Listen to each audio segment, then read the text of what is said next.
Hi అండి, Ranjith Kumar talks లో upload చేసే పాడ్కాస్ట్ లోని బెస్ట్ ఇన్ఫర్మేషన్ ని రంజిత్ కుమార్ క్లిప్స్ ఛానల్లో అప్లోడ్ చేస్తున్నాము. సో ఫుల్ పాడ్కాస్ట్ ని చూడాలనుకుంటే do check out Ranjith Kumar talks.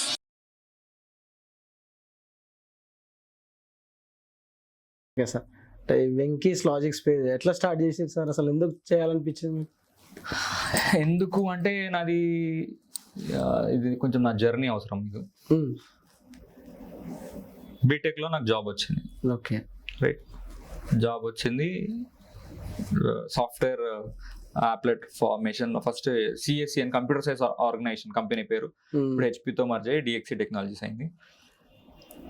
చూసా, నాకు అంత ఎఫెక్టివ్గా ఏం అనిపించలేదు. ఓకే, సో జిఆర్ఈ ఐఎల్స్ కూడా నేను సెకండ్ ఇయర్ అని రాసా. సో యుఎస్ వెళ్ళాలి. మీకు ఇందాక చెప్పినట్టు మా డాడీ లైక్ ఇప్పుడు ఏఎస్ఐ ఆయనతో 40 లక్షలు ఖర్చు పెట్టించాలా అన్నట్టు అనిపించింది. ఎందుకులే అని గవర్నమెంట్ జాబ్ 1000 రూపాయలు అప్లికేషన్. సో మనకు స్కిల్ ఉంది, జాబ్ వస్తుందని కాన్ఫిడెన్స్ ఉంది, ఇటు వచ్చాం. సో ఆ రెండు పోయింది ఆల్మోస్ట్. సో నేను ఏదైతే ఒకటి అనుకున్నానో అది పోయింది. అబ్బా ఎందుకు అన్నట్టు అనిపించింది. సర్లే గవర్నమెంట్ జాబ్ వచ్చింది. గవర్నమెంట్ జాబ్ వచ్చిన తర్వాత నాది ఎట్లా ఉంటుంది అంటే, నా మెంటాలిటీ ఎవరికైనా ఉండాల్సిన mentality, we should upgrade our selfs ఎప్పుడైనా. ఇప్పుడు మీరు పొజిషన్లో ఉన్నారు, 15K శాలరీ అనుకో, ఎవరైనా ఈ పర్సన్ ఏం చేస్తాడు? 30,000 శాలరీయో, ఆయనకు డిగ్రీ ఉంటే ఒకవేళ ఏదో ప్రమోషనల్ ఎగ్జామ్ రాసుకుందాం అనుకుంటారు. బట్ కొంతమంది ఎట్లా ఉంటారు అంటే, నాకు జాబ్ వచ్చింది చాలు, ఆ యాటిట్యూడ్ ఉండకూడదు. అరే నాకు జాబ్ వచ్చింది, నేను రిలాక్స్ అవుతాను, చిల్ అవుతాను. నేను చేసిన తప్పు అదే. నాకు జాబ్ వచ్చింది, ట్రైనింగ్ చాలా కష్టం ఉంటుంది రంజి. ఒక 2 years కష్టం అంటే నాకు చాలా కష్టం అనిపించింది. అంటే నేను చాలా కొంచెం స్పూన్ ఫీడింగ్ కిడ్ లాంటి వాడిని. బాగా మా డాడీ బాగానే ఎప్పుడు కష్టపడకుండా పెంచాడు నన్ను. ఒకటేసారి కావాలంటే నా చేతులు కూడా చూడండి, అంత దెబ్బలు, రక్తాలు అంతా వచ్చి మార్క్స్ ఎంత మార్క్సే. ట్రైనింగ్ లో నేను ఎక్కువ పనిష్మెంట్స్ తీసుకునేవాడిని, నాకు సెట్ అవ్వలేదు. ఇంకొంచెం నటోరియస్ గుడ్ ఉండేవాడిని. మీరు కావాలంటే నా పాత ఇన్స్టా పోస్టులు చూసినా కానీ నేను సినిమా పోస్టర్లకి దండలు వేసుకుంటూ పర్సనల్ పేజ్ లో గొడవలు లేకపోతే ఇట్లా కొంచెం బాగా నటోరియస్ గుడ్ ఉండేవాడిని. బాగా ఎంజాయ్మెంట్ చిల్ చేస్తూ, అది ఒక పాయింట్ ఆఫ్ టైంలో ఎవరైనా అంతే ఉంటారు యూత్ లో. సో అట్లా ఫ్యాన్స్ అసోసియేషన్ ప్రెసిడెంట్లు, సో ఇట్లా దిస్ కైండ్ ఆఫ్ థింగ్స్ ఉండే. సో నేను బాగా అంత ఎంజాయ్మెంట్ చేస్తూ సడన్ గా ఒక డిసిప్లిన్ పాత్లో నాకు చాలా ఇబ్బంది అనిపించింది. అందరు జాబ్ వచ్చింది, ఇట్స్ ఫైన్, కానీ 1 year నేను చాలా ఇబ్బంది పడ్డా. దాంతో నేను ఏమనుకున్నా, అరే నేను 2 years బాగా ఎంజాయ్ చేయాలరా అనుకున్నా. మళ్ళీ కవర్ చేయాలి. అరే 1 year అయిపోయింది, 1.5 year ట్రైనింగ్ అయిపోయింది, 2 years ఫుల్ ఎంజాయ్ చేయాలరా. కానీ నాకు మైండ్ లో తట్టలేదు. ఏజ్ అయిపోతుంది 24లో జాబ్ వచ్చింది, ట్రైనింగ్ ఒక 26 వరకు అయింది ఆల్మోస్ట్. 26 నుంచి 28 వరకు ఏజ్ కథం. ఏముంది, జాబ్కి వెళ్తున్నాము, ఏముంది ఫ్రెండ్స్ తో తిరగాల, ఫ్యామిలీతో టైం స్పెండ్ చేయాలి, ట్రిప్స్ పోవాలా, ఇట్లా టైం అంతా వేస్ట్ చేసుకున్నా. కానీ ఇందాక చెప్పాను కదా, చాలా చిల్ అయిదామని. అదే నేను ఫస్ట్, అరే నేను ఇప్పుడు 15,000 శాలరీలో ఉన్నా, నేను ఎస్ఐగా ఉన్నా, నేను ఇప్పుడు డిఎస్పీ అవ్వాలా లేకపోతే కలెక్టర్ అవ్వాలని ముందే అనుకుంటుంటే బాగుండేది. సో నాకు ఆ లేట్ రిలేషన్ వచ్చింది చాలా. 28 ఆ టైంకి నోటిఫికేషన్ పడింది, రాశాను, బట్ క్యాన్సిల్ అయింది. అది పాత గవర్నమెంట్ లో క్యాన్సిల్ అయిపోయింది. నోటిఫికేషన్ క్యాన్సిల్ అయిపోయింది. గ్రూప్ 1 మళ్ళీ పడింది. ఇంట్రెస్ట్ రావట్లేదు, చూద్దాంలే అని కైండ్ ఆఫ్ థింగ్ అన్నట్టు. ఇంకా అదే చిల్ మూడ్ లో ఉన్నా. ఇప్పుడు నడుస్తుంది. ప్రిలిమ్స్ రిజల్ట్ వచ్చింది, నేనేం ప్రిపేర్ అవ్వలేదు. ప్రిపేర్ అంటే ఉన్న నాలెడ్జ్ తో మీకు చెప్పాను, ఎప్పుడైనా ఇక్కడ నెగిటివ్ ఉంటుంది. గ్రూప్ 1లో కూడా నెగిటివ్ ఉండదు. సో నెగిటివ్ ఉండదు కాబట్టి, సో ముందు నుంచి చిల్ అవుతూ యాటిట్యూడ్ ఇది మనకి ఏమంటారు, ఈ జాబ్ వచ్చింది, చిల్ అవుదాం, ఆ ఎగ్జామ్ క్యాన్సిల్ అయిపోయింది, సర్లే చూద్దాంలే అన్నట్టు, ఏదో సరే బిజినెస్ పెట్టుకుందాం, మనం డెవలప్ చేసుకుందాం. ఇప్పుడు మెల్లమెల్లగా నా థాట్ ప్రాసెస్ మారుతుంది. సో అరే కొంచెం డెవలప్ అవ్వాలి కైండ్ ఆఫ్ థింగ్. అప్పుడు 28లో ఏమైందంటే, ఆ నోటిఫికేషన్ క్యాన్సిల్ అయిపోయింది. లాస్ట్ ఇయర్ మళ్ళీ కొత్త గవర్నమెంట్ వచ్చాక నోటిఫికేషన్ పడింది.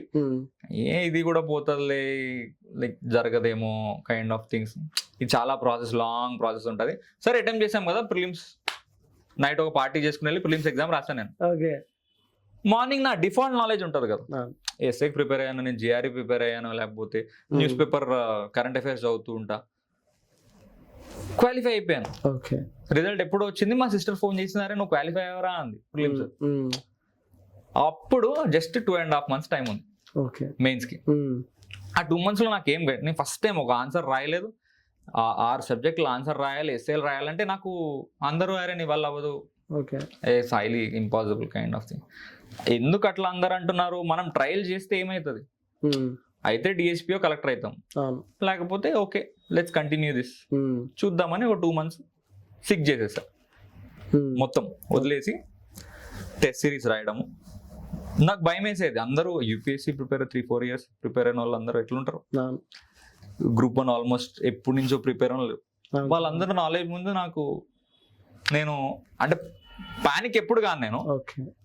సర్లే చూద్దాం లాస్ట్ కొట్టేద్దాంలే వీళ్ళందరికీ అనేటోన్, వీళ్ళందరినీ లాస్ట్ ని బీట్ చేద్దాం kind of thing. So final గా రాసే వరకు రోజు ఆన్సర్స్ రైటింగ్ ప్రాక్టీస్ చేసేసరికి మొత్తానికి ఆల్మోస్ట్ బాగా రాసేవాడిని. బట్ ఇందాక మీకు ఆ యూనిక్నెస్ అటెంప్ట్, నాకు యూనిక్నెస్ కైండ్ ఆఫ్ థింగ్ రాలేదు, పేపర్లు నింపుతున్నా, యూనిక్ గా రిప్రజెంట్ చేయలేకపోయాను. బట్ నా ఓవర్ కాన్ఫిడెన్స్ లేకపోతే ఏందో కానీ అయిపోద్ది ఈసారి అనుకున్నా, ఈసారి ఖచ్చితంగా జాబ్ నాకు అనుకున్నా, బాగా రాసా సూపర్ రాసా అనుకున్నా. కానీ వచ్చేసరికి లైక్ 425 ఎంత వచ్చింది, అరౌండ్ 450 అట్లా వస్తే జాబ్ వచ్చేది జనరల్ కేటగిరీలో. Right fine. ఒక 1 week ఇంకా నాకు సరిగ్గా అంటే నేను ఏదో అనుకున్నా, లైఫ్ అంతా ఇట్లా ఇమాజిన్ చేసుకుంటాం కదా వచ్చేస్తుంది అంటే. స్కూల్ నుంచి టాపర్ ఉండేవాడిని, స్కూల్ ఎప్పుడు ఫస్ట్ వచ్చేవాడిని. తర్వాత ఇంటర్లో కూడా మంచి స్కోర్ వచ్చింది. తర్వాత బీటెక్ లో కూడా like I'm quick learner, 1 night చదివినా కానీ నాకు ప్లేస్మెంట్ వచ్చింది, జిఆర్ లో మంచి స్కోర్ వచ్చింది. సో ఇది కూడా వర్కౌట్ అయిపోద్ది అనుకో, జాబ్ ఫిక్స్ అనుకున్నా. కొంచెం డిప్రెషన్ లోకి వెళ్ళండి. డిప్రెషన్ అంటే ఏదో ఇట్లా అంత దేవదాస్ అట్లా కాదు, అప్సెట్ అయిన తర్వాత నేను ఎక్కడ లాగింగ్ ఉన్నా అనిపించింది, రియలైజేషన్ స్టార్ట్ అయింది. చెప్పాను కదా, సో ఆల్రెడీ 2 months లో సబ్జెక్ట్ పైలప్ అయింది కొంచెం, నేను ఎక్కడ లాగింగ్ ఉన్నా దీన్ని ఎందుకు వేస్ట్ చేయడం. సో నాలాగా ఎవడు ఇంకోసారి ఇట్లా కాకూడదు, నేను చేసిన తప్పులు ఇంకోసారి ఎవడు చేయకూడదు. జాబ్ వచ్చిన వెంటనే అట్లా రిలాక్స్ అయ్యి టైం అంతా వేస్ట్ చేసుకుని ఇప్పుడు అంతే. ఇప్పుడు నా యూపీఎస్సీ అటెంప్ట్ నేను ఎప్పుడు రాయలేదు, ఒక అటెంప్ట్ ఉంది అంతే, 32కి లాస్ట్ అటెంప్ట్. ఈ ఎంత ఇయర్స్ అంతా వేస్ట్ చేసుకున్నాను కదా. సో నెక్స్ట్ ఎవరైనా 24-25 లో జాబ్ కొడితే ముందు నుంచే చిల్ అవుతూ ప్రిపేర్ అయితే బెటర్ అని. నేను రోజు గంటలు చదవమని చెప్పట్లా, సో ఇట్లా చెప్దాము. అండ్ ఎగ్జామ్లో ఇంపార్టెంట్ ఏమని చెప్పాను మీకు, గుర్తుపెట్టుకోవడం. ఎట్లా ఈజీగా గుర్తుపెట్టుకుంటే ఇప్పుడు నాకేం పోయింది, నాకు రివిజన్ అవుతుంది, నా వల్ల 150,000 మంది రివైజ్ చేసుకుంటున్నారు, సబ్జెక్ట్ వస్తుంది. సో నేను గ్రూప్ 1 కొట్టని లేకపోతే ఏదైనా కొట్టని, తర్వాత ఇది ఎస్ఐ జాబ్ ఉండని, లేకపోతే ఏదైనా బిజినెస్ పెట్టుకొని ఇవన్నీ పక్కన పెడితే స్టార్టింగ్ నుంచే ఒక 1 month నుంచే నాకు ఇట్లా మెసేజెస్ స్టార్ట్ అయ్యాయి, అన్న నాకు మీ వల్ల జాబ్ వచ్చింది, లేకపోతే అన్న నేను 2-3 months కోచింగ్ లో నేర్చుకోలేదు కూడా మీ దగ్గర నేర్చుకున్నా, ఈ టాపిక్స్ వల్ల నాకు 20 marks కవర్ అయ్యి, అది నాకు అడ్రినలిన్ రష్ ఇచ్చింది లోపల. అరే మనం ఇంకా హెల్ప్ చేయాలి, లేకపోతే మనం ఇంకా కొత్త లాజిక్స్ తయారు చేసుకోవాలి అని చెప్పి. అది నాకు ఈజీగా రాదు. ఇప్పుడు ఇందాక social places security check in ఉంది అన్న, లేకపోతే ఐపీఎస్ అన్న, అది ఎట్లా నేను నాకు బోర్డు ఉంటుంది, బోర్డులో నేను మ్యాప్ వేసుకుంటా, లేకపోతే ఏదో ఒకటి చేసుకుంటా, నేను ఒక 1/2 hour ఆలోచిస్తా. 1/2 hour ఆలోచించి, సో అది నాకు టైం వేస్ట్. యాక్చువల్ నేను చదువుకోవచ్చు, నేను ఎందుకు అలా చేస్తున్నానంటే నాకు గుర్తుంటది, ఇప్పుడు ఎవరు నన్ను అయితే ఫాలో అవుతున్నారో వాళ్ళకి కూడా గుర్తుంటది. సో వాళ్ళకి జాబ్ వచ్చినట్టు మనం హెల్ప్ చేయొచ్చు, మనకు కూడా రివైజ్ అవుతుంది. సో ఈ లాజిక్ తోనే అట్లా నెంబర్ ఆఫ్ లాజిక్స్ క్రియేట్ చేసుకుంటూ, అంటే నెక్స్ట్ టైం నేను ఖచ్చితంగా ఏదో జాబ్ కొట్టాలి, సో ఈ రివిజన్ వల్ల నాకు ఏదైనా జాబ్ వస్తుంది అని నాకు కాన్ఫిడెన్స్ ఉంది.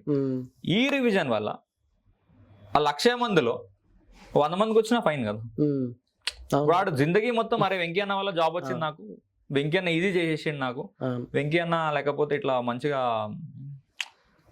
స్పూన్ పెట్టి తినిపించిండు, చాలా కష్టమైంది. సో ఈ లాజిక్ ప్రకారం ఆ 1 week బర్నింగ్ డిజైర్ అంటే బేసిక్గా చాలా మంది ఒకసారి వదిలేస్తారు. అట్లా చేయకండి అని చెప్దామని కొంచెం మోటివేషన్ ఇచ్చే వాళ్ళకి. ఫస్ట్ ఇప్పుడు ఎవరైనా ప్రిపేర్ అయినా ఫస్ట్ టైంలో రాదు. If you're extremely talented group 1 అట్లాంటివి 2-3 months అయితే రాదు. యూపీఎస్సీ కానీ ఖచ్చితంగా హార్డ్ వర్క్ ఉండాలి. 6-7 months 9 months అయినా కన్సిస్టెన్సీ ఉండాలి. ఆ కన్సిస్టెన్సీ ఏమంటున్నానంటే సపోజ్ ఈరోజు మీకు రేపు మీ సిస్టర్ పెళ్ళి ఉందో లేకపోతే మీ ఫంక్షన్ ఉందో, ఒక ½ hour ఏదో జస్ట్ అట్లా వదిలేయకుండా ఆ వైర్ కి పట్టుకుని ఎలా అన్నారు అనుకోండి, ఆ వైరే తీసుకుపోతుంది. సో ఇవన్నీ చెప్దామనే లైక్ నెక్స్ట్ టైం నాకు అంటే నేను చాలా ఫీల్ అయ్యా. సో అది మళ్ళీ నెక్స్ట్ ఏ ఆస్పిరెంట్ కలగకూడదు, కొంచెం ఈజీ చేసేద్దాం. నాకు టైం వేస్ట్ అయినా కానీ నేను ఆలోచించుకోవాలి ఉన్నా కానీ లైక్ ఫైనల్ గా నాకు కూడా కొంచెం అడ్వాంటేజ్ ఉంది కదా, నాకు రివైజ్ అవుతుంది. సో అట్లా ఈ పేజ్ స్టార్ట్ చేశాను. సో అన్నిటికంటే మళ్ళీ చెప్తున్నా, ఎవరైతే ఆ జాబ్స్ వచ్చాయో కానిస్టేబుల్స్ వచ్చాయో కొంతమందికి, మిగతా ఏవో ఎగ్జామ్స్ మిడిల్లో జరిగాయి అన్న, నాకు ఈ సమ్ హైకోర్ట్ రిలేటెడ్ ఏదో ఈ క్వశ్చన్స్ వచ్చాయి అన్న, నాకు 20 marks వచ్చాయి. బయట ఎక్కడ చదవలేదు, జస్ట్ మనం వీడియోస్ నుంచి ఒక 20 marks వాళ్ళకు గెయిన్ అయ్యారంటే ఫ్రీ షార్ట్ పీరియడ్ లో. సో అందుకే ఆల్మోస్ట్ ఈ 5 months లో నాకు ఆల్మోస్ట్ 150K ఉన్నారు. ఇంకోటి అందరు అడుగుతుంటారు అన్న ఎంత ఎంత ఎర్న్ చేస్తున్నారు. ఇప్పుడు వరకు నిజం చెప్తున్నారు అది, నేను ఒక్క ప్రమోషన్ చేయలేదు, ఒక్క ప్రమోషన్ చేయలేదు, ఏం చేయలేదు. వచ్చాయి చెత్త ప్రమోషన్లు ఏవో మల్టీ లెవెల్ మార్కెటింగ్ సార్, అది అట్లా చెప్పండి ఇట్లా చెప్పండి చిన్న చిన్న. నాకు ఎందుకు అది యూస్ఫుల్ ఉంటే ఏదైనా ప్రమోట్ చేద్దాం అనుకున్నా. సపోజ్ ఏమైనా jobs kind of thing, digital marketing లో ఏదైనా కైండ్ ఆఫ్ థింగ్, ఏదైనా ఇన్స్టిట్యూట్స్ రిలేటెడ్ మంచి కంటెంట్ ఏమైనా ఉంటే ప్రమోట్ చేద్దాం అనుకున్నా. బట్ ఏం లేకుండా అంటే అందరు అంటుంటారు అంటే 100K ఉంటే లేకపోతే 150K ఉంటే ఇంత డబ్బులు వస్తాయా, ఎంత వస్తాయా. బయట మొన్న కూడా నా కానిస్టేబుల్స్ హోమ్ గార్డ్స్ అన్న ఒక 3 lakhs వస్తుందా అన్న నీకు. చాలా ఫన్నీ అనిపించింది. సో ఇన్స్టాగ్రామ్ లో అదే ఇప్పుడు చదువుకునే కంటెంట్ ఎవడు ఫాలో అవుతాడు చెప్పు, తక్కువ.